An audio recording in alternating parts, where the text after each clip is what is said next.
Hey y'all, Flawless Crested Geckos, Audra here, and today we're diving into one of my absolute favorite parts of the year, and that's pairing season.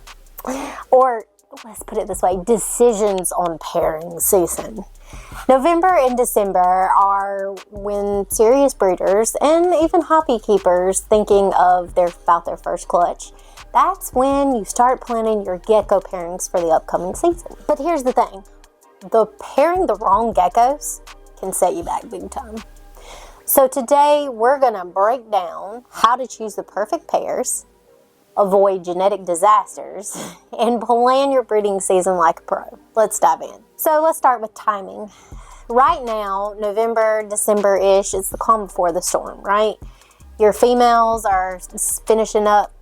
They should have probably finished up all their laying for the most part, and they're starting in on sort of their rest period. They're trying to get their weights back, if they've lost a little bit of weight throughout the breeding season. Obviously, if you're having eggs every 30 to 45 days and your body's producing enough minerals and things like that, you're not going to be like super skinny, but you still need to give them some time to breathe, right? And your males are typically, at this point, your males need to be in their own space, their own enclosures, and they're getting fat and happy for the next season, right? Because we always say, it's funny because we always say that our geckos in general, crested geckos in general, they have two brain cells, one for feeding, one for breeding. And sometimes when they breed, they don't like to feed.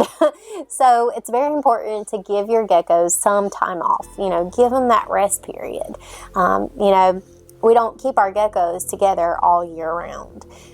So it gives them that rest, that relaxation, and some geckos even take years off, right? So a particular female or male that we've bred for two seasons in a row, maybe they will have a break for this season. Give them some time just to chill for a while.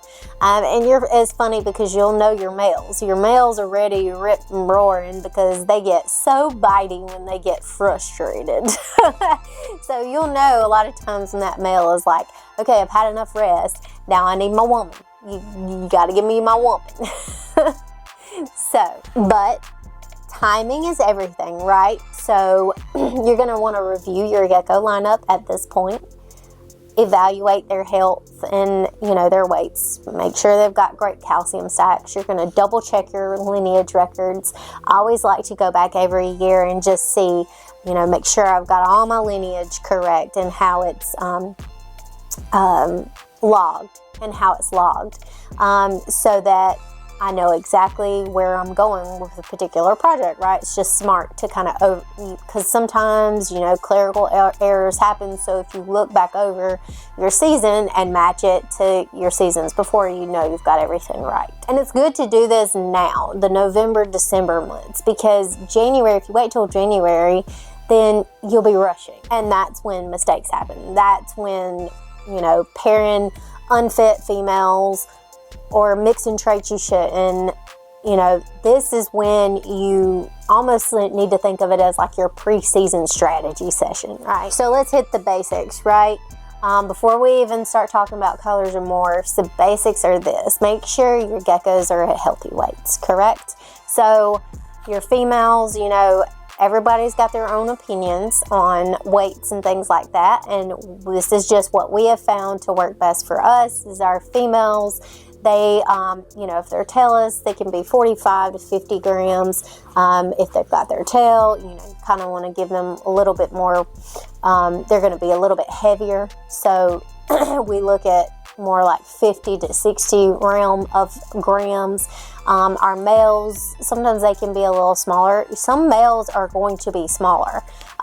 We've had a male that has been an amazing breeder for his the entire time that he's been here. He will actually eventually retire here when he no longer wants to breed, and he will be chilling like a villain for the rest of his life in hog heaven here at Flawless headquarters. His name is Ric Flair. You guys have known Ric Flair for quite some time. He was dappled before he came to us, and so he has just always been a smaller male. So some of your males will be smaller. He's a little bit longer, lankier, and he has this humongous, gorgeous white head. So he's a breeding master. He's like the Splinter of our Flawless empire here, if you want to go all Teenage Mutant Ninja Turtle on it. But he's just a smaller male. So some of your males can be a little bit smaller than your females, but just make sure, because when we talk about, you know, everybody talks about like the temperament of geckos and things like that, they all have their little personalities, right? But you don't want to put an overzealous male in with a not having it female. Like that's just not it. They are not going to get along. So just keep in mind that type of thing. You know, if you've got like a 65-gram female, 66-gram female, or a 70-gram female that has an attitude the size of Texas, you don't want to put your smaller male, who may be just a sweet little darling thing, in there with her and expect to have a good outcome.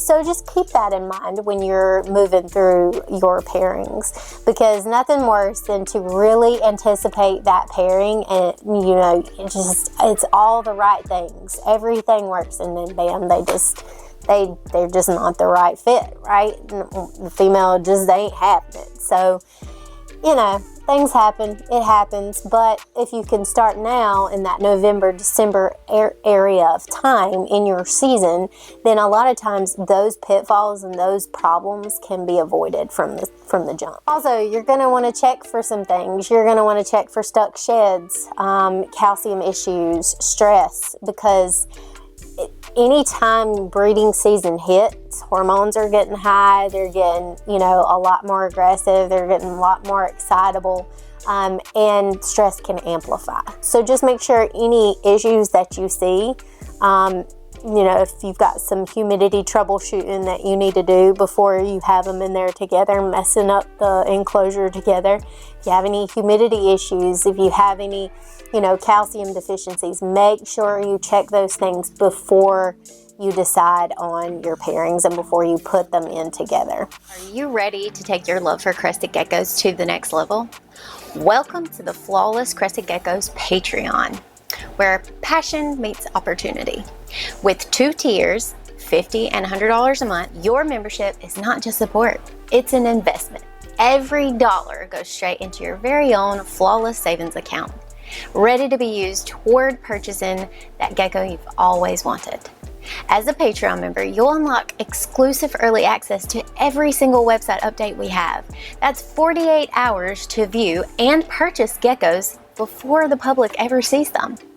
Plus, enjoy 5% off and free shipping all year long. Looking for even more? That $100 tier gives you rollover funds so you can stack your savings for those big dream gecko purchases. But that's not all. Membership also means monthly gecko giveaways, free merchandise, and access to exclusive content designed for both seasoned breeders and brand new keepers. At Flawless Crested Geckos, we're more than just a Patreon. We're a family, a flawless family, and we'd love for you to be a part of it. So don't wait, join today and start enjoying all of those benefits. Your perfect gecko could be waiting for you exclusively here at Flawless Crested Geckos Patreon. So this is where it gets fun and a little nerdy. When you're choosing your pairings, you think about your goals, right? Are you producing bold patterns? Are you looking for incredible color? And are you looking for high structure? You know, specific traits like Lilly Whites, Xanthics, or Harlequins, empty backs. There are just so many things that you can do, right? But here's one guideline that you can take, and I'm going to say guideline because I'm actually going to give you a caveat to this guideline after I give you the guideline. So the guideline is, don't pair without knowing lineage, unless it's something that you're trying to figure out, right? So lineage is super important if you're looking for very specific things like Lilly Whites, Xanthics, that type of thing. if you want empty backs, if you are looking, for example, like the fire, you know, you want to make sure that the hets for those things are legitimately the hets for those things. So you want to ask for lineage. Now, obviously, there are plenty of breeders out there that are super well known for, you know, breeding certain lines of animals, xanthics. So one thing that I like to continuously go back to is our buddy Brian. He is my brother from another mother, and he obviously is like Gecko King, right? And he creates beautiful xanthics. So that's one thing that, like, he's super trusted and he knows what he's doing and he's never done us wrong. And so we trust him to not necessarily have, oh, mom and dad. But in certain situations, like if you haven't built a following, you haven't built a brand, the important thing is for you as a breeder is to keep that lineage. And that's what I talk about when I talked earlier about logging your things from season to season, because it allows you to have credibility when you're trying to actually, you know, sell an animal to a hopeful buyer, right? They want to see that that is what they're actually getting. So make sure that you do the same when you're gathering up your geckos for certain projects. So that's a guideline, okay? It's a guideline. It is not the only way to do things, and I will never say that you should never breed without lineage. That's not what I'm saying, because in fact there are some amazing geckos that look great that may not have lineage, and you want to pair them and create your own projects and things like that. That is something that is well within the constraints of breeding without lineage. So it's just how you avoid a lot of issues going forward and keeping your lines healthy, just knowing kind of what you got going on, right? So another great guideline to, well, I'm gonna stop here because this one's a rule. This one's always going to be a rule, and you can take this to the bank, okay? Remember, don't chase trends. Breed for what your preference is first and foremost. You are your best shopper. Like, breed for what you like to see. There are, from the last, this was like a study done several years back, and so I'm sure it's exponentially grown now at this point, but there were 2.4 million households that were reptile-oriented households, okay? So what you like, I promise you, you will be out there finding someone else that likes the same things that you like. So number one, don't chase trends, breed for preference. That is a rule.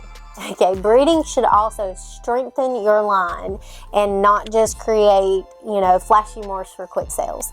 This should be something that you're doing because you genuinely love to do it.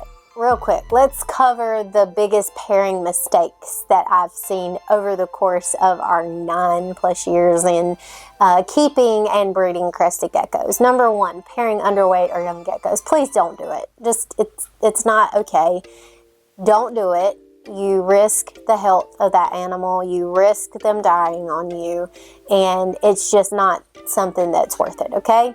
Mixing morphs that you don't understand, okay? So there's a lot of people that jump into this and they're very innocent in what they're trying to do. They see something that they like and that's what they want to do, but we have to understand that some things you need to do deep dive on education first. An example would be with Lilly Whites or cappuccinos making super caps. Like, we all know as a community that those aren't something that we need to be breeding for, right? Super caps or the super form of Lilly. This is fatal, or it's one of those morphs that end up with a failure to thrive. And we don't want to bring animals into the world that are going to die or that suffer. So that's number two. Overbreeding females without rest periods. Give them some time off, guys. Like, I think every single species is exactly the same as it pertains to this. But overbreeding your females honestly can be detrimental to your males too, because if you're overbreeding females, chances are you're overbreeding your male, and your male stops eating And she's tired, man. She's tired. Like, she needs some time off. Like, come on, give her some rest. She wants to go to sleep by herself randomly and not have old Joe Blow over here poking her, right? So let's just keep that in mind. Give your females and your males some time off. He needs to eat. He needs to eat. And sometimes they just will not eat versus, you know, getting it on with this girl. So another one, again, these are mistakes that I've seen in pairing, is not tracking lineage, especially as a new breeder. Again, my thing is it's not a total no, don't do it, because again, there are very real reasons why you would breed without lineage per se. But as a new breeder, it definitely helps you build credibility when you can actually show, look, this is its trail. You know, this is great grandparents, you know, these are the parents, and I have, you know, this is my second generation working with this particular line and all of those things. It's just very helpful, especially if you're working with very specific genes. So those are my biggest pairing mistakes that I see, and just some guidelines on helping you work through those mistakes and making sure that you're getting geared up for your breeding season. Something that can actually help you in getting started if you're just starting, or for you guys who just need to revamp your system. So if you haven't started planning your 2026 season yet, or actually probably your 2026, 2027, 2028, and 2029 and beyond, then here's your sign. You should probably start. So drop in the comments for me, comment gang, what pairings you're planning this season. I love seeing everyone's projects. That's one of my favorite things. And, you know, who knows? We might share some ideas, you know. I always like to, there's just so many different kinds and colors and morphs and combinations. I always like to see everybody else's ideas and to share our ideas. And, you know, you never know what you can garner from someone else's program. I know some of our favorites that we're so looking forward to this season. We're really going to expound on our cat line. We also absolutely love the empty back exanthic line. Our Dalmatian, our ink spots are just absolute fire. If you guys have been to any of the shows that we've been to recently, we've brought this one gorgeous ink spot male that looks like he might go back into our breeding program. So we're really excited about our ink spots, our pale-based ink spots. There's just so many things that I could go on and on about. We've got a gorgeous Betty White female that just has flourished. We're excited about adding that into our bloodlines here at Flawless. I mean, there's so many different things. We've got some really interesting projects that we've kind of pushed to the side that we're not really sure what's going on, but we're playing with it.